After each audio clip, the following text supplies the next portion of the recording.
अवस्थित सदगुरु कबीर आश्रम के तत्वावधान में आयोजित त्रिदिवसीय सत्संग समारोह के समापन सत्र में मंचासीन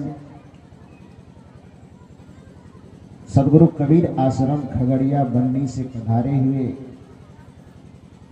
महामंडलेश्वर परम पूज्य गुरुदेव श्री रघुनंदन गोस्वामी साहब जी, नेपाल राष्ट्र से पधारे हुए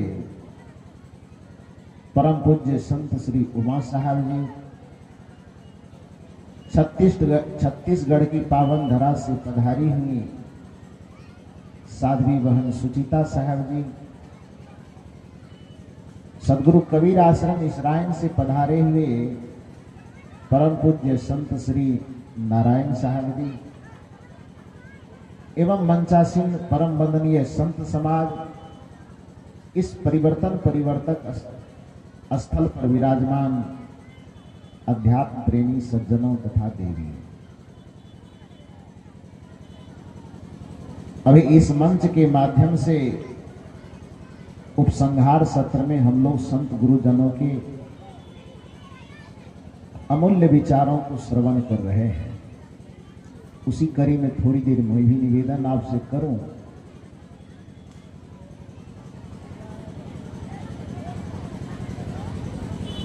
अभी आप पूज्य श्री उमा साहब जी से सुन रहे थे कि सृष्टि में जो कुछ बना है वो मिटता है, जिसकी शुरुआत हुई है उसका अंत होता है, जो बना है वह बिगड़ जाता है, जो खिला है वह मुरझा जाता है, जो जन्मा है उसकी मृत्यु हो जाती है। लेकिन इसमें सदगुरु कबीर साहब ने संतों में एक ऐसा रास्ता बताया है जिस रास्ते से हम मृत्यु के मुख में रह करके भी अमर हो सकते हैं। मृत्यु के मुख में रह करके भी हम अमरता को प्राप्त कर सकते हैं, ऐसी युक्ति सदगुरु ने बताया।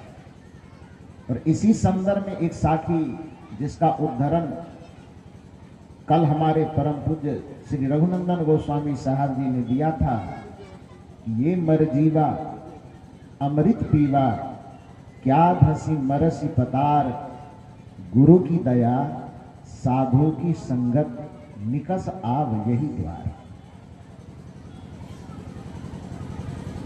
इस द्वार से, मृत्यु के द्वार से निकल सकता है। उसके निकलने की युक्ति क्या है, मंत्र क्या है?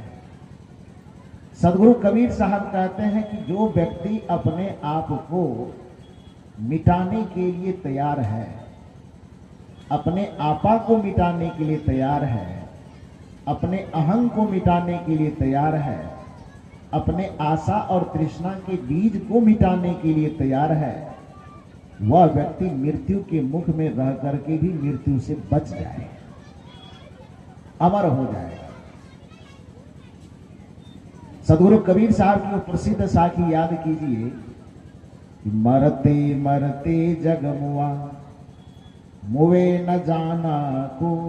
पूरे संसार जन्म ले रहा है, मर रहा है, लेकिन मरने क्यों कोई नहीं जान रहा है। क्यों नहीं जान रहा है? तो जिसको मारना चाहिए, जिसको मार करके हम अमर हो सकते हैं, उसको मारने का हम कभी प्रयास ही नहीं कर रहे। परिणाम यह होता है कि वही हमको बार बार जन्मने और मरने पर विवश कर देता है। माया मोई न मन मुआ, मर मर गया शरीर, और आशा तृष्णा ना मरी, कह गए संत कबीर। सदगुरु कबीर कहते हैं कि इस धरती पर हमारा जन्म हुआ था मनुष्य के रूप में आशा और तृष्णा को मिटाने की, माया को मिटाने के लिए। लेकिन दुर्भाग्य है कि इस आशा और तृष्णा के जाल में हम इस तरह से फंसते चले गए कि बार बार उसके चपेट में आकर के आवागमन के चक्र में हमको फंसना पड़ गया। इसी को गुरु नानक देव ने एक सुंदर उदाहरण देते हुए समझाया है कि काल के मुख से यदि बचना चाहते हो, काल के झपेटे से बचना चाहते हो, तो तुम्हें कैसे बन करके रहना चाहिए। गुरु नानक देव ने युक्ति बताया है कि नानक नन्हे बने रहो, जैसे नन्ही दूब। बड़े बड़े वृक्षा उखड़ गए, दूब खूब की खूब। इसका उदाहरण इतना सटीक है, इसका उदाहरण इतना लोक प्रचलित है कि उदाहरण झट से आदमी के दिमाग तक पहुंच जाएगी। गुरु नानक देव जी कहते हैं कि मान लो कि आंधी एक काल के रूप में है, आंधी एक मृत्यु के रूप में है, और वो मृत्यु रूपी आंधी, आंधी रूपी मृत्यु यह चाहती है कि जितने मनुष्य हैं सबको हम मिटाते चले जाएं, सबको हम मौत के मुंह में धकेलते चले जाएं। तो एक बार आंधी ब्रह्मा जी के पास गए, ब्रह्मा जी ने से कहा कि आप मुझे इतनी ताकतवर बना दिए हैं कि मेरे सामने में जो आएगा उसको मिटाए बगैर हम नहीं छोड़ेंगे। ब्रह्मा जी ने कहा कि ये बात तो सच है कि तुम किसी को नहीं छोड़ सकते, इतना पावर है, यदि तुम अपने आप पे आ गए तो पुल को उड़ा दो, पत्थर उड़ा दो, वृक्ष की तो बात ही क्या है, हर चीज को उड़ा सकते हो। लेकिन मन ही मन मुस्कुराते हुए ब्रह्मा जी ने कहा कि एक चीज है इस धरती पर जिसको तुम उड़ा नहीं सकते। आंधी को अपने अहंकार पे थोड़ा चोट लगा, उन्होंने कहा बड़ा गजब है, यदि हम धरती के पेड़ पर्वत नदी नाले सबको उफान मचवा सकते हैं तो फिर ऐसा क्या है जो मुझसे बचा रह सकता है। आंधी ने कहा कि उसका नाम बताइए, पहले मैं आपको साबित करके दिखा दूं कि मुझसे कोई नहीं बच सकता। ब्रह्मा जी ने कहा कि नाम बताओ, सचमुच उड़ा पाओगे? आंधी ने कहा नाम तो बताइए। ब्रह्मा जी ने कहा जाओ धरती पर एक दूब उगा, दूब समझते हैं, दुहरी जिसको हम लोग कहते हैं, घास कि माता लोग आप लोग जान रहे हो ना, दुबड़ी वाला घास। ब्रह्मा जी ने कहा कि धरती पर एक दूब का, दुबरी का घास है, उसको जाकर के जरा थोड़ा सा उखाड़ करके दिखा। आंधी अहंकार के नशे में मात रहा था, क्योंकि अभी अभी उन्होंने पहाड़ उड़ा दिया था, वृक्ष उड़ा दिया था, नदियों में उफान मचवा दिया था। तो उसको लगा कि जब इतने बड़े बड़े चीजों का उखाड़ करके फेंक सकते थे तो दुबरी कौन चीज है ये।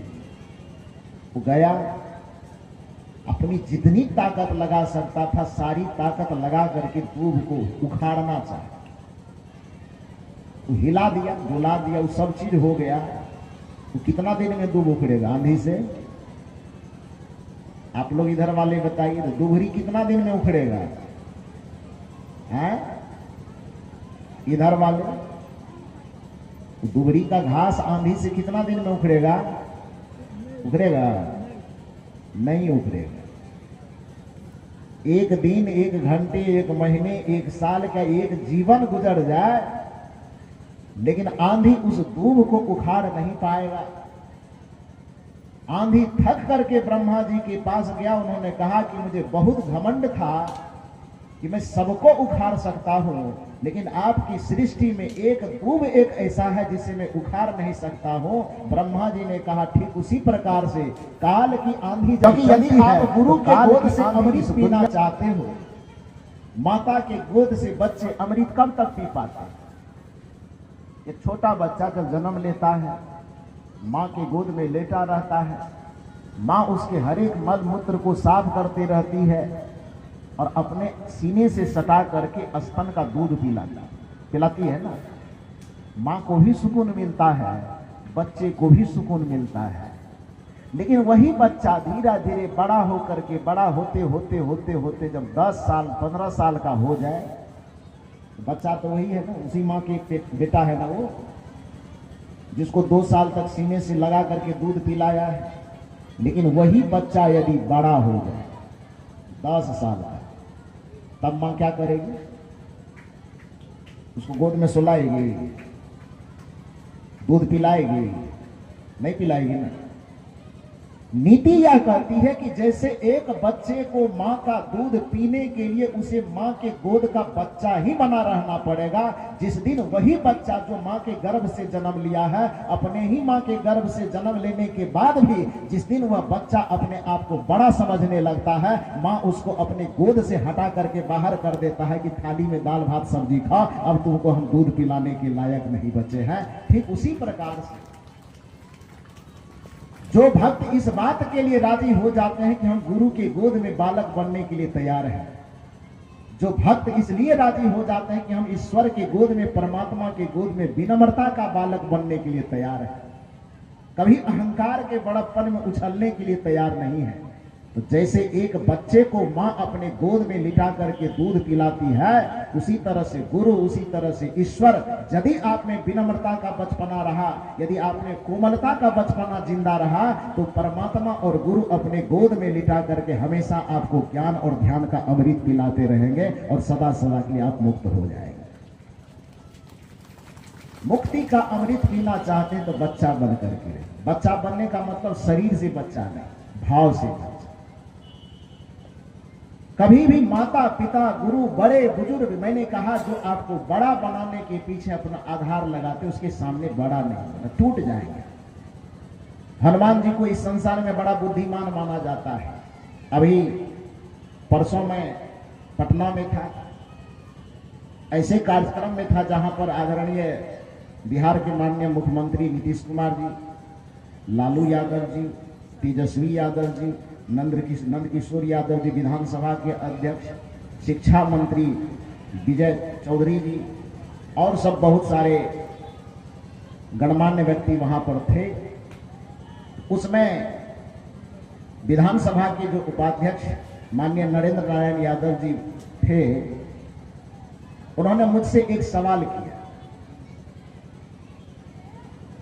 उन्होंने कहा कि साहब जी, नहीं वो सवाल नहीं किया, हम दोनों खा रहे थे, नरेंद्र बाबू और हम दोनों एक टेबल पर बैठे बैठे भोजन कर रहे थे, तो उनके बगल में जो उनके भतीजा है, वो अभी वर्तमान में अपने ग्राम पंचायत के मुखिया हैं, तो वही खाना परोस करके हम लोगों को खिला रहे थे। तो रोटी थाली में रोटी देते देते मुखिया जी एक सवाल करते हैं कि राजनीति में हमारे चाचा जी भी हैं, राजनीति में हम भी हैं, लेकिन हमारे चाचा जी लोगों से इतना मधुर व्यवहार करते हैं, इसके सामने कितनी भी उबने वाली परिस्थिति आती है, क्रोध वाली परिस्थिति आती है, फिर भी ये ठंडा रहते हैं। गुरुजी, लेकिन हम लोग राजनीति में नए नए हैं, उम्र थोड़ा ताजा ताजा है, लेकिन चाचा जी से राजनीति का ये गुण हम नहीं ले पा रहे हैं कि कोई आदमी उल्टा व्यवहार भी करे, कुछ उठपटांग भी करे, तो पर भी कुछ बर्दाश्त हो सके, ठंडा रह सके और मुंह से मीठी बानी बोल सके, ऐसा नहीं हो पाता है। क्या किया जाए? खाना खिलाते खिलाते उन्होंने ये प्रश्न कि चाचा जी में ठंडापन है, कोई आदमी आता है किसी तरह का उठपटांग व्यवहार करे, इनकी व्यवहारिक कुशलता ऐसी है कि ये मिठास से ही बात करते हैं, लेकिन हम लोगों के सामने कोई आ जाता है, कुछ उल्टा सीधा कर देता तो हम लोग थोड़ा उबल जाते हैं। ऐसा क्यों होता है? उसको मैंने एक दो बात कही। मैंने कहा कि सबसे पहली बात है कि आपको राजनीति की समझ कम है। यदि राजनीति की समझ आपके पास होगी तो पक्का राजनीति करने वाला इस बात को अच्छी तरह से जानता है कि किस जगह पर हमको छोटा होना है और किस जगह हमको बड़ा होना है। पहला ये चीज राजनीति का सबसे बड़ा गुण है। हालांकि मैं राजनीति करता नहीं, मुखिया जी नीचे से माथा हिला रहे हैं। और इसका प्रसंग यदि जानना हो तो हनुमान जी से जानिए। दो जगह पर हनुमान जी को जीत मिली उनके छोटा होने के कारण। और हनुमान चालीसा यदि आप पढ़ते हैं तो हनुमान जी के चरित्र में इस गुण को दिखाया गया है। सूक्ष्म रूप धरि सियहि दिखावा, विकट रूप धरि, आगे बोल दीजिए आप, क्या है? सूक्ष्म रूप धरि सियहि दिखावा, विकट रूप धरि लंक जरा। जिस व्यक्ति को हनुमान जी इस चरित्र में वर्णन जो ये आया है, ये गुण जो हनुमान जी के अंदर है, यही गुण हनुमान को बुद्धिमताम वरिष्ठम, बुद्धिमानों में वरिष्ठ बनाता है। इस संसार में जो भी व्यक्ति अपने आप को बुद्धिमान समझता है, उस व्यक्ति को यह समझना चाहिए कि हमें सूक्ष्म रूप कहाँ धारण करना है और हमें बृहद रूप कहाँ धारण करना है। जहां पर अपने माता पिता और गुरु के सामने आपको खड़ा होना पड़े, हनुमान को सीता के सामने खड़ा होना पड़ा तो सूक्ष्म रूप को धारण कर लिया, और लंका को जलाना हुआ तो विकट रूप को धारण कर लिया। उसी तरह से यदि आपको माता पिता और गुरु के सामने खड़ा होना है तो सूक्ष्म रूप विनम्रता का रूप धारण करना है, और यदि संघर्ष के मैदान में उतरना है तो वहां विकट रूप धारण कर लेना है। यही आपको बुद्धिमान बनाता है। जीवन जीने का यही सूत्र है कि अपने जन्मदाता के, ज्ञानदाता के सामने में अपने आप को कभी बड़ा नहीं मानना चाहिए। जो व्यक्ति अपने आप को छोटा रख सकता है वह व्यक्ति काल से भी जीत सकता है।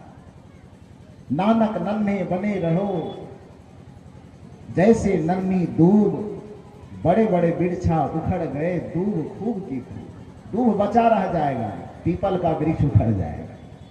दूब बचा रह जाएगा, बट का वृक्ष उखड़ जाएगा।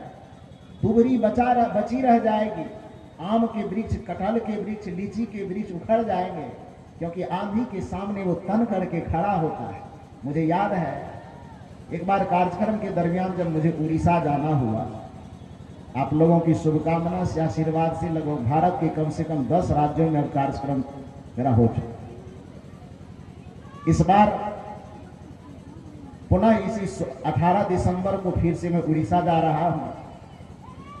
मजबूरन मुझे 9 जनवरी के कार्यक्रम में भाग लेने के लिए बिहार लौटना पड़ेगा। अब बिहार में मात्र एक कार्यक्रम करके फिर मैं 1.25 महीने के लिए लगभग मैं छत्तीसगढ़ जा रहा हूं। वहां कार्यक्रम है। अभी अभी तुरंत पंजाब से कार्यक्रम करके लौटा ही हूं। वहां के बड़े बड़े मंत्री पदाधिकारीगण वो कार्यक्रम करवाए थे। हमारे आदरणीय प्रोफेसर साहब जब उन सब दृश्यों को देखे तो बड़े गदगद हुए, हृदय से शुभकामना, हृदय से आशीर्वाद उन्होंने।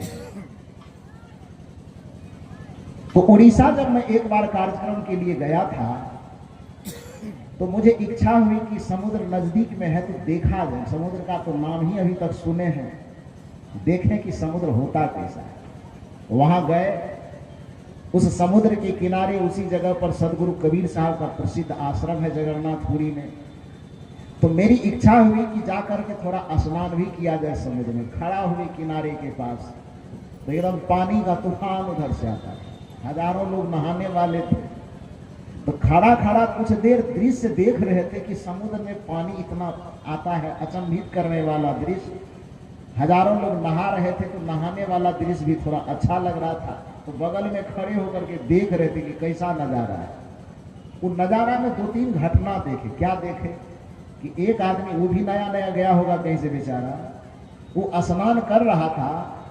नदी की जो तूफान उधर से बेग आई लहर की, उस लहर की बेग के सामने वो खड़ा हो गया सीना तान करके। ध्यान दीजिए, अभी जीवन को सिखाने वाला सूत्र है। जैसे उस लहर के सामने में सीना तान करके वो खड़ा हुआ, वो पानी का बेग उधर से आया, इतने जोर से धक्का मारा कि उसको उठा करके, बालू था, बालू में मुंह तो सब एकदम बालू के अंदर धंसा दिया। कुछ देर के बाद उसके परिजन दौड़े, सब छटपटाने लगे, रोने लगे। एम्बुलेंस मंगाया गया। तो मैंने पूछा, मैं अभी तो खड़े थे, इसको एम्बुलेंस में जाने की जरूरत क्या पड़ गई? कहा ये पानी का जो धक्का लगा, इसके छाती का बत्ती टूट गया, हॉस्पिटल में भर्ती करवाना पड़ेगा। संजोग से मेरे साथ में जो तबला वादक जी गए थे, रमाकांत नाम है उसका, वो गया, बांका जिले का था, वो गया साथ में। अब वो भी खड़ा होकर के ऐसे देख रहा था। जैसे तूफान आई वो भी ऐसे तना खड़ा था। अचानक वो पानी आया, पैर में ऐसा धक्का मारा कि उसका पैर ही मचोड़ दिया। उनके बड़ा गजब, हम कहे कि स्नान कर लिया, हम नहीं स्नान करेंगे, नहीं तो हमारा भी था बत्ती तोड़ेगा ही। तो वहां जो लोग खड़े थे उन्होंने कहा, गुरुजी नहा लीजिए। हमसे कि हमारा बत्ती तोड़वाना है क्या? नहीं नहाएंगे। उन्होंने कहा नहीं नहीं, आपका बत्ती नहीं टूटेगा। कहे क्यों? कहा मैं युक्ति बताता हूं। इस समुद्र में स्नान कर सकते हैं, लेकिन करने की युक्ति है। देखिए, यही जीवन की युक्ति है। मैंने कहा क्या युक्ति है? का यदि समुद्र का तूफान, समुद्र का वेग आवे तो या तो आप उस वेग के साथ, उस पानी की लहर के साथ थोड़ा उछल जाइए तो वो आपका कुछ नहीं बिगाड़ेगा। और यदि आप में उछलने की क्षमता नहीं, उछल नहीं सकते हैं, तो दूसरा चीज यह है कि आप समुद्र का वेग उधर से लहर आवे तो आप नीचे जमीन पर लेट जाइए। यदि आप लेट जाते हैं तो पानी आपके ऊपर से चली जाएगी, लौट करके चली भी आएगी, आपका कुछ नहीं बिगाड़ पाएगी। मैं उस घटना को देखा और सचमुच में मैं उसमें नहाने के लिए इसी फार्मूले का प्रयोग किया। 1 से 1.5 घंटा नहाते रहा, मेरी छाती की बत्ती टूटी नहीं, मैं बढ़िया से बचा रह गया। मैंने यही जीवन में सीखा कि जैसे समुद्र के वेग में नहाने के लिए समुद्र की लहर आवे तो आदमी को झुक जाना चाहिए, उसी तरह से संसार में माया की लहर और काल की लहर जो चलती है, उस काल और माया की लहर से जिस व्यक्ति को बचना है उसे संसार में विनम्रता से झुका हुआ रहना चाहिए, तो उसका कुछ नहीं बिगड़ेगा, उसका बाल बांका नहीं होगा। तो अपने आप को झुका लेना, जिसमें ये सामर्थ्य है, अहंकार को मारने का सामर्थ्य जिसमें है, अपने आशा, तृष्णा और वासना को मारने का साहस जिसमें है, वह व्यक्ति मृत्यु के मुख में रह करके भी मृत्यु से बचा रह जाएगा। वह व्यक्ति अमृत तत्व को पाएगा। और इस चीज का उदाहरण मैंने कहा कि हनुमान जी के दर्शन में पाएंगे। तो अभी मैं चर्चा कर रहा था आदरणीय नरेंद्र बाबू का, उनके भतीजा का। तो एक चीज तो मैंने ये समझाया कि आप राजनीति करते हैं तो हनुमान जी के चरित्र से यह गुण सीखिए कि कहां हमें सूक्ष्म रूप धारण करना है और कहां हमें विकट रूप धारण करना है। पहला चीज यह सीखना है। दूसरा चीज मैंने उन्हें कहा कि चूंकि नरेंद्र बाबू के जीवन में आध्यात्मिकता है और आप केवल राजनीति, आपके जीवन में है तो एक ही पक्ष है, इनके जीवन में राजनीति और अध्यात्म दोनों का समन्वय है।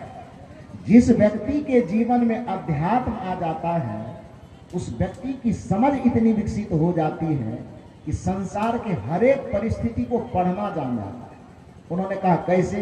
तो खाते खाते मैंने उन्हें उदाहरण समझाया कि एक आंगन में ज्येष्ठ महीना, गर्मी की दोपहरी, बड़ी चिलचिलाती धूप, उस चिलचिलाती गर्मी में, चिलचिलाती धूप में आंगन में लकड़ी के सामान, लोहे के सामान और चौकी, पलंग, कुर्सी, टेबुल इत्यादि रखा हुआ था। और उसी आंगन में मिट्टी का एक घड़ा रखा हुआ था। तो जेठ की जो चिलचिलाती धूप थी, चिलचिलाती गर्मी थी, उस गर्मी के प्रभाव से लकड़ी को छुए वो भी गर्म, लोहा को छुए तो और गर्म, कपड़ा को छुए और गर्म, और कागज को छुए वो भी गर्म, कुर्सी छुआ जाए वो भी गर्म। जिस चीज को महसूस किया है ना आप लोग, पूरी गर्मी जब पड़ती तो आदमी अपना माथा का बाल भी छूता है तो वो भी लगता है कि आगे बरस रहा है, लगता है कि नहीं? बिछावन छूता है, कपड़ा छूता है, जिस चीज को भी छूता पूरा गर्म। तो जेठ की उस चिलचिलाती धूप में आंगन में जितने सामान रखे हुए थे सब पे उस जेठ की दोपहरी का, उस गर्मी का प्रभाव था। लेकिन उसी धूप में एक मिट्टी का घड़ा था और मिट्टी के घड़े में जल भरा हुआ था। आदमी सब चीज को, लकड़ी, लोहा, पत्थर, ईटा, सब चीज को छूते छूते छूते छूते जब उस घड़ा को छूने गया तो बाकी सब चीज गर्म लगा लेकिन वो घड़ा ठंडा लगा। उस आदमी के मन में प्रश्न आया कि भाई जेठ की दोपहरी में धूप का प्रभाव, गर्मी का प्रभाव सभी पदार्थ पर पड़ गया, लेकिन ये घड़ा उस गर्मी के प्रभाव से बचा रह गया। तो इस जेठ की दोपहरी में भी, गर्मी के भीषण गर्मी में भी रहकर ये घड़ा उस गर्मी के प्रभाव से बचा हुआ कैसे रह गया? उसके मन में सवाल पैदा हुआ। एक दार्शनिक भाव से भावात्मक संवाद किया उस घड़े से उस व्यक्ति ने पूछा कि ये घड़ा भाई जरा बताना कि अभी जेठ का महीना है, गर्मी का प्रभाव है, इस महीने के संपर्क में, इस समय के संपर्क में जो आ रहा है सब उस गर्मी से प्रभावित हो रहा है। अब तुम इसके बीच में रह करके उस गर्मी से अछूता कैसे रह गए? वो गर्मी चढ़ा क्यों नहीं तुम्हारे ऊपर? ध्यान दीजिए, हम भी माया की गर्मी के बीच में रह रहे हैं, हम भी काल की गर्मी के बीच में रह रहे हैं, हम भी उस गर्मी के बीच में रह करके उसके प्रभाव से कैसे बचे रह सकते हैं, ये कहानी प्रेरणा दे। तो उस घड़े से उस विचारक ने पूछा कि भाई जिसको जिसको मैं छूता गया सब गरम गरम गरम गरम सब चीज गरम होता चला गया, लेकिन एक घड़ा तुमको मैंने छुआ तो तुम पर गर्मी नहीं चढ़ी है, तुम ठंडा का ठंडा है। ये बताओ कि इतनी गर्मी में तू ठंडा कैसे रह गया। घड़े ने बताया कि बाकी की बात तो मैं नहीं बता सकता, लेकिन जहां तक मेरा सवाल है कि मैं गर्मी से बचा हुआ कैसे रह गया, गर्मी का प्रभाव मेरे ऊपर नहीं चढ़ पाया, इसका फार्मूला यदि जानना चाहते हो तो इसका फार्मूला सिर्फ इतना सा है कि और चीजों को पता नहीं है कि वो बना कैसे है और उसका अंतिम स्थिति क्या होगा, लेकिन हमको इस बात का एहसास है कि हम इस मिट्टी से बने हैं और कुछ दिन के बाद फूटने पर इसी मिट्टी में मिल जाएंगे। तो घमंड काहे का, फिर गर्मी का प्रभाव क्यों पड़ेगा। बात समझ में आई कि नहीं आई। हम मिट्टी थे, कोई कलाकार कोई कुम्हार भाई आया, मिट्टी उठाया, उसका घड़ा बना दिया, मूर्ति बना दिया, तो थोड़े दिन मेरा उपयोग हो रहा है, लेकिन कुछ दिन के बाद एक समय ऐसा आएगा, चूंकि सृष्टि का नियम है कि जो बना है वो बिगड़ेगा, जो जन्म लिया है उसकी मृत्यु होगी। तो आज हो कल हो या वर्षों के बाद हो, एक दिन फूटना तय है, एक दिन मिटना तय है। तो जिस दिन हम फूटेंगे, जिस दिन हम मिटेंगे, फूटने और मिटने के बाद जिस रूप में बने हुए थे पहले, बीच में हम आकार पाए घड़ा का, और फिर फूटने के बाद हम धूल मिट्टी में मिल जाएंगे। तो जब बने हैं मिट्टी से, अब मिट करके पुनः हमको मिट्टी ही बनना है, तो फिर अहंकार की गर्मी अपने ऊपर चढ़ाने की क्या जरूरत है। सिर्फ इतना सा ज्ञान व्यक्ति को हो जाए तो उसको भी अहंकार की गर्मी नहीं चढ़ेगी, माया की गर्मी नहीं चढ़ेगी। घड़े ने यह संदेश दिया। जिस व्यक्ति के अंदर यह पता चल जाए, हम लोग भजन में गाते हैं ना, माटी के पुतले तुझे कितना गुमान है, तेरी औकात क्या, तेरी औकात क्या, तेरी क्या शान है, माटी के पुतले तुझे कितना गुमान है। ए मिट्टी के पुतले, धन का, पद का, आयु का, अवस्था का, उम्र का क्या अभिमान करते हो। इस अभिमान को जिस दिन आप मारना शुरू कर दोगे, उस दिन आप मृत्यु के मुख में रह करके भी मृत्यु से बच जाओगे। क्योंकि मृत्यु शरीर को छूती है, आत्मा को नहीं छूती। आदमी को मृत्यु कम मारता, मृत्यु तो एक बार मारता है, लेकिन उसका अहंकार उसे बार बार, हजार बार, लाखों बार उसको मारते रहता है। आशा और तृष्णा उसको हजारों बार मारता है। एक घटना मैं आपको और बताऊं। एक बहुत बड़े विद्वान जो भगवान बुद्ध के जमाने में थे, हमारे भारतवर्ष में जिस समय भगवान बुद्ध थे, भगवान महावीर का प्रभाव था, उसी तरह से पाश्चात्य संस्कृति में उसी के समय में समकालीन स्थिति में एक बहुत बड़े वैद्य थे, हकीम, जिसका नाम था लुकमान। क्या नाम था? लुकमान। भारत में जिस समय में बुद्ध महावीर रहे होंगे, उसी समय उनका भी वही जमाना था। लुकमान इतने बड़े हकीम थे, अपने जमाने का शल्य चिकित्सक मानिए, कि वो आदमी के फिगर को चाहे जैसा बनाना चाहे वैसा बना सकते।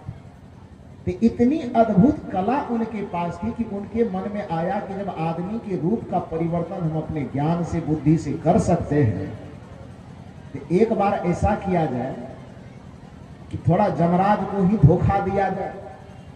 जब हमारे मृत्यु का समय आएगा तो पकड़ने के लिए एक लुकमान को आएगा, लेकिन हम प्लास्टिक सर्जरी, अभी के जमाने में प्लास्टिक सर्जरी कहिए।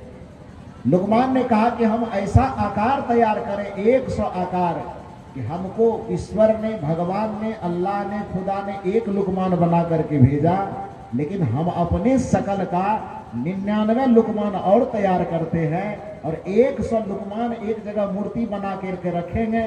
देखते हैं कि जमराज किस लुकमान को पकड़ के ले जाता है। और ऐसा सोच करके उन्होंने क्या किया, एक कमरा बनवाया, एसी वाला कमरा, शीशा लगा कर, और उस कमरे में अपने ही शकल का सेम टू सेम, एकदम हम शकल 99 मूर्तियां बनाया। और जब उसे ज्ञात हुआ कि बस कुछ घंटे में मेरा प्राण छूटने वाला है, तो उस 99 हमशक्ल वाली मूर्ति के बीच में जाकर के वो भी मूर्ति की तरह चुपचाप बैठ गया। ध्यान दीजिए मेरी बात। निर्धारित समय पर जमदूत आया। जमराज और जमदूत अलग अलग है। जमराज माने यम का राजा, और दूत माने यम का दूत। तो पहले दूत आया 2 ठो 3 ठो पकड़ने के लिए कि लुकमान का अब समय पूरा हो गया, उसको ले जाया जाए। तो वो जैसे आए, आने के बाद तो लेने आया था लुकमान को, लेकिन लुकमान के पास पहुंचा तो बड़ा अचंभित हुआ कि बड़ा गजब है, हमको तो एक लुकमान का पता दे करके भेजा था, लेकिन यहाँ देखते हैं कि यहाँ तो 100 लुकमान बैठा हुआ है भाई, कि कमरे में जिधर निकाह दिख रहा है केवल लुकमान लुकमान ही दिख रहा है। छू करके भी देखा तो वैसा सिस्टम में वो तैयार किया था कि छूने के बाद भी पता नहीं चलता था कि असली कौन है नकली कौन है। वो अचंभित हो गया। अंत में निराश होकर के वह यमलोक ऐसे लौट गया। यमराज ने देखा कि दूध सबका मुंह लटका हुआ है। यमराज पूछते हैं कि क्या हुआ जी? आज आप ऐसे कस्टमर के पास भेजे लाने के लिए मुझे? ये अद्भुत आदमी है। हमको तो एक लुकमान का पता दे करके भेजे थे, वहां तो 100 बैठा हुआ है। समझ में नहीं आ रही कि उसमें से किसको लावे, किसको छोड़े, किसको पकड़े। यमराज ने कहा कि आज तक दूत से ही काम चल जाता था, लेकिन आज लगता है कि राजा को ही मृत्यु लोक जाना पड़ेगा। यमराज कुछ देर के लिए सिंहासन छोड़े और लुकमान के भवन पर आए। यमराज भी देखते हैं उस दृश्य को तो अचंभित हो जाते हैं, बड़ा गजब है, अब इसमें किसको पकड़ा जाए, किसको छोड़ा जाए। लेकिन राजा है तो दूत से थोड़ी बुद्धि उनकी ज्यादा हो, राजा तो ऐसे नहीं बना होगा। तो अपनी थोड़ी सी बुद्धि लगाई उन्होंने और उस कमरे में देख करके, ध्यान से देखिए कि जो व्यक्ति यमदूत को भी चकमा दे सकता है, जो व्यक्ति अपनी कलाकृति से, अपना कलाकारी से, अपने गुण से जमराज तक को भी धोखा देने का सामर्थ्य रखता है, वह व्यक्ति फंसता कैसे है? आशा तृष्णा न मरी, मर मर गया शरीर। वह व्यक्ति फंसता कैसे, उलझता कैसे है? यमराज ने एक ट्रिक का प्रयोग किया। अब उस कमरे के अंदर जा करके 2-4 ठो दूत भी साथ में था, अपने दूतों से कहता है कि अरे वाह, तो सचमुच में कमाल हो गया भाई। जाओ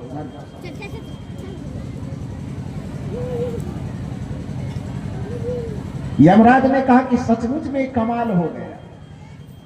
इस धरती पर तो एक लुकमान था, लेकिन लुकमान ने अपनी कलाकारी से 99 लुकमान और तैयार कर लिया। यहाँ तो 100 लुकमान है। मेरे भी समझ में नहीं आता है कि इसमें असली कौन है, नकली कौन है। सचमुच में लुकमान अद्भुत कलाकारी किया। इतनी कलाकारी का गुणगान बखान कैसे किया जाए, उसका मेरे समझ से परे की बात है। सारा चीज तो ठीक किया है, लेकिन एक कमी रह गई। ठीक है, जैसे ये यमराज कहता कि एक कमी रह गया है, तो उधर जो असली लुकमान था उसके अहंकार पर ठेस लगी। कमी हमसे कैसे रह सकता? जैसे ही उसका अहंकार भीतर से फुफकार मारा, एक बार दोबारा फिर कहता है यमराज की सब चीज ठीक है, इतना बेहतर इसका मिसाल दूसरा कोई नहीं हो सकता, अद्वितीय, अनुपम, अद्भुत। लेकिन सारी विशेषता होने के बावजूद भी लुकमान से एक कमी रह गया इसमें। तो बार बार एक कमी की बात किया, तो उधर लुकमान जो असली बैठा हुआ था उसके अहंकार पे ठेस लग, कैसा आदमी है हमें कमी निकालता है। उसके अहंकार पर ठेस जब आई तो उसने बीच से फुफड़ करके कहा, आपको देखने में आता है क्या कमी रह गया है? यमराज का वही असली लुकमान है, पकड़ के रस्सी में बांध के ले चलो।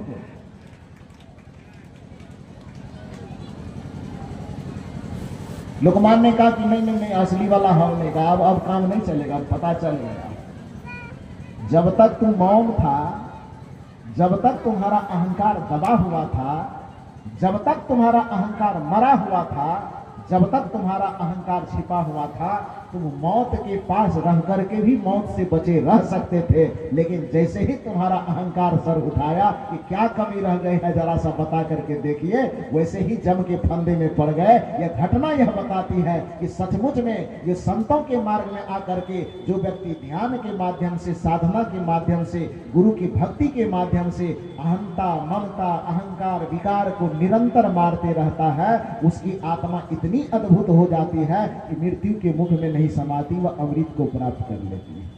तो आज हम लोग यहाँ पर उपसंहार सत्र में जो विराजमान हैं, सचमुच में हमारे पूज्य श्री साहब जी ने कहा कि जो बना है वो बिगड़ेगा, जो जन्म लिया है उसकी मृत्यु होगी, जिसका उत्थान हुआ है उसका पतन होगा, जिसका मिलन हुआ है उसका बिछड़न होगा, इसमें कोई दो मत नहीं। कल परसों से लेकर के आज तक हम लोग बड़े सुंदर सुंदर प्रेरणाप्रद बातें सुने हैं। आज इस अंतिम बेला में यही सीख करके जाइए, समझ करके जाइए, यदि काल माया के मुख से चपेटे में नहीं आना चाहते, बचे रहना चाहते हैं और जीवन के हर एक विधा में उन्नति, तरक्की, शांति चाहते हैं, तो अपने आप को दुबरी की तरह थोड़ा कोमल बना के रखिए, कड़ा नहीं रहिए। जहां पर कड़ापन आता है,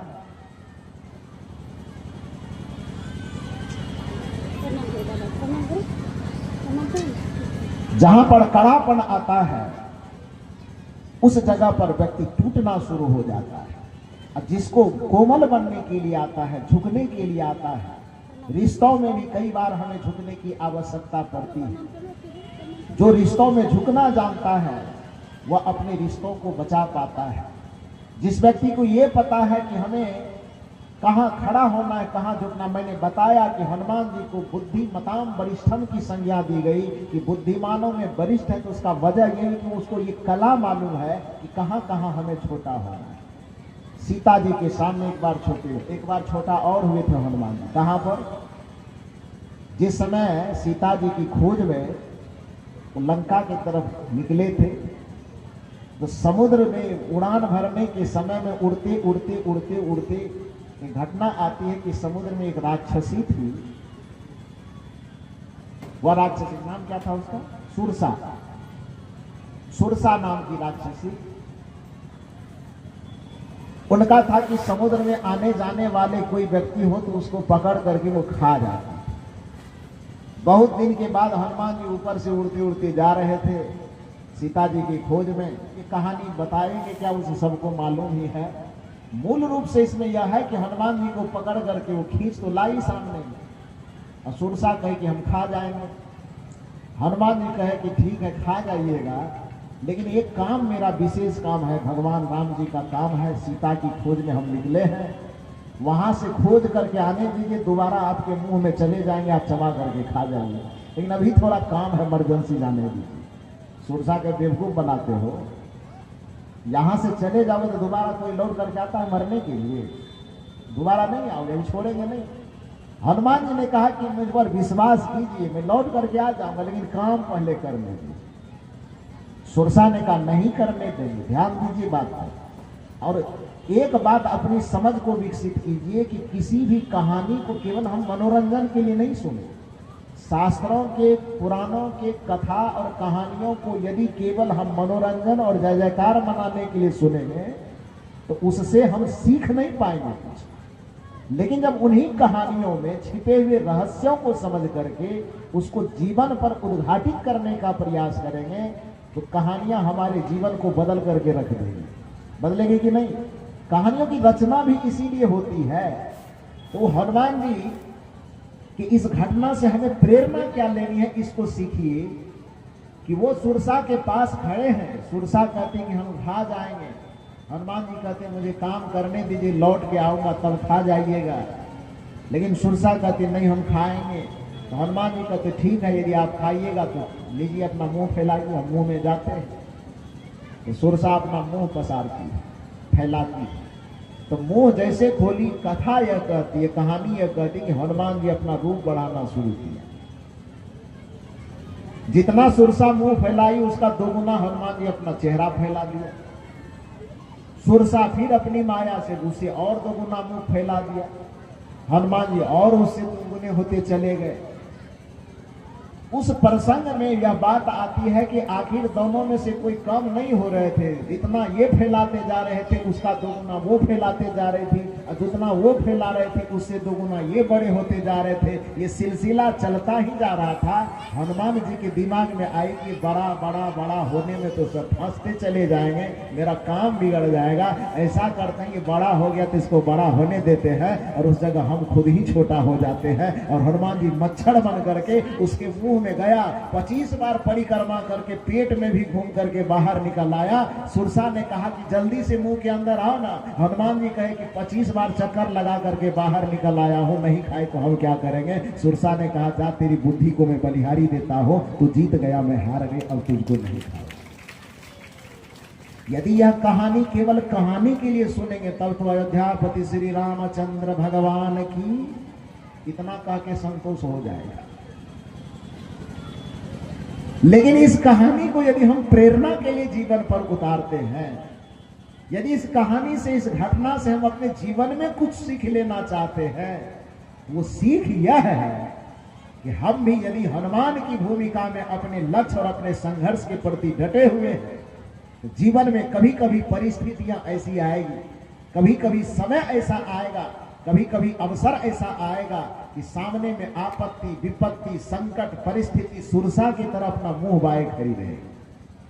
उस परिस्थिति के सामने में यदि आप जीतना चाहते हैं तो अहंकार में डट करके खड़े मत रहिएगा, बल्कि थोड़ा झुक जाइएगा, थोड़ा विनम्र हो जाइएगा। और जैसे ही परिस्थिति के सामने में थोड़ा सा झुक करके विनम्र होने की कला आप में आ जाएगी, आप भी हनुमान की तरफ परिस्थिति के मुंह में जा करके निकल आएंगे और आप सफल हो जाएंगे। आपका कुछ नहीं बिगड़ेगा, आप सदा सदा के लिए सफल हो जाएंगे।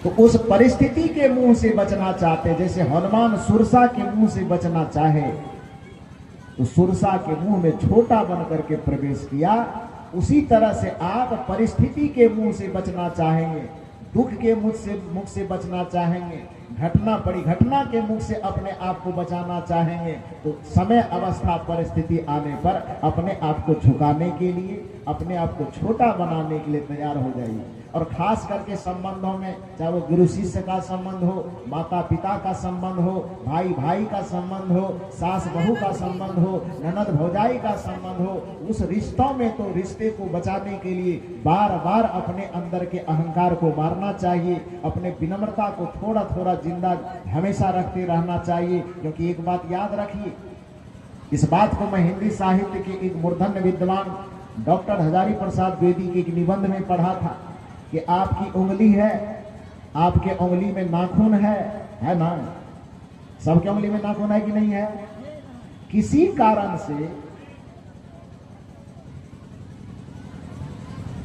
कारण से वह नाखून आपके गाल में, आपके आंख में, आपके नाक में खरोंच मारता है, तो क्या होगा? क्या होगा? उंगली को काट करके फेंकेंगे आप? डॉक्टर हजारी प्रसाद द्विवेदी का निबंध है नाखून क्यों बढ़ता है, उसी भाव में आधारित यह प्रसंग है कि आपके उंगली में आपके नाखून बढ़ जाए और आपके नाखून से किसी कारण से आपके गाल, नाक, आंख किसी तरह से खरोंचे चले जाए, आपके गाल से, आपके नाक से खून का प्रवाह चलने लगे, तो आप बताइए कि उसके बदले में आप क्या करेंगे? उंगली काटेंगे? तब क्या काटेंगे? उंगली काटेंगे कि नाखून काटेंगे? हाँ, नाखून काटेंगे ना। हजारी प्रसाद द्विवेदी जी कहते हैं कि जैसे आपके उंगली के नाखून से यदि आपको खरोंच लग जाए, आपके खून बहने लगे, तो आवेश में आकर के नाखून को काट देना ये मूर्खता है, नाखून को काट करके हटा देना ये समझदारी है, नाखून के बदले में उंगली को काटना मूर्खता है। तो जैसे नाखून से खरोंच लगने पर नाखून को काट करके भले हटाना चाहिए, लेकिन उंगली को कभी काट करके नहीं हटाना चाहिए। वैसे जिस रिश्ते में आप बंधे हुए हैं, चाहे वह पति पत्नी का रिश्ता हो, चाहे वह सास बहू का रिश्ता हो, चाहे वह पिता पुत्र का रिश्ता हो, चाहे वह भाई भाई का रिश्ता हो, उस रिश्ते में यदि किसी खरोंच के वजह से आपके दिल पर चोट पहुंचे तो उस चोट के कारण को भले काटिएगा, लेकिन रिश्ते को बचा करके रखिएगा। यही समझदारी की बात है। उंगली नहीं कटना चाहिए, नाखून कट जाना चाहिए। रिश्ते नहीं कटना चाहिए, रिश्ते में आई हुई समस्या कट जानी चाहिए, रिश्ते में आई हुई परिस्थिति कट जानी चाहिए। और ये समझ आपका विकसित तभी होगा जब आप अपने अहंकार को गलाने के लिए, आशा तृष्णा वासना को गलाने के लिए तैयार होइएगा। तो बस निवेदन की कड़ी को अब मैं ज़्यादा नहीं बढ़ाऊंगा। मूल बात मैं ये कहना चाहता था कि जो हमारे परम आदरणीय श्री उमा साहब ने बड़े सुंदर तरीके से कहा कि जो बना है वो मिटेगा, जो जन्मा है वो मरेगा, जो बना है वो बिगड़ेगा, जो खिला है वो मुरझाएगा। उसी परिस्थिति में हमें ये समझना है कि बनने बिगड़ने वाले सृष्टि में आखिर कोई ऐसा चीज तो होगा जो अमृत दे सके, ऐसा कोई चीज होगा जो हमें अमरता प्रदान कर सके, ऐसा कोई चीज होगा जो बनने और मिटने वाले संसार में भी सदा स्थिर रह सके। तो स्थिर रहने का सूत्र क्या है, अमृत पाने का सूत्र क्या है, उसके बारे में कबीर साहब ने यही बताया। दो बातें कि माया मोई न मन मुआ, मर मर गया शरीर, आशा तृष्णा न मरी। तो कह गए संत कबीर, मारना हमें आशा को था, मारना हमें तृष्णा को था, मारना हमें अहंकार को था, मारना हमें वासना को था। जो आसना तृष्णा वासना को मार देगा वह व्यक्ति अमृत के करीब पहुंचेगा। और उसके लिए साधु की संगति में, गुरु की संगति में आना अनिवार्य है। और गुरु के संगति में आकर के भी, साधु के संगति में आकर के भी अपने आप को झुका करके रखना, विनम्र रखना, कोमल रखना, ये परम अनिवार्य है। क्योंकि जिसके अंदर कोमलता होती है वो झुकना जानता है। किस तरह से, जैसे हवा की परिस्थिति में रह करके एक दुहरी यदि झुकना जानता है तो हवा उसका कुछ बिगाड़ नहीं पाता है। उसी तरह से माया के बीच में रह करके जो व्यक्ति विनम्रता से अपने मन को झुकाना जानता है उस व्यक्ति का माया कुछ बिगाड़ नहीं सकता है, उस व्यक्ति का काल कुछ बिगाड़ नहीं सकता है। तो निवेदन की कड़ी को अब यहीं पर विराम। सभी हमारे जितने कार्यकर्तागण हैं, जितने हमारे आयोजन समिति के सदस्यगण हैं। अच्छा, एक भजन का चिट्ठी आ गया, भजन वाला चिट्ठी आया है।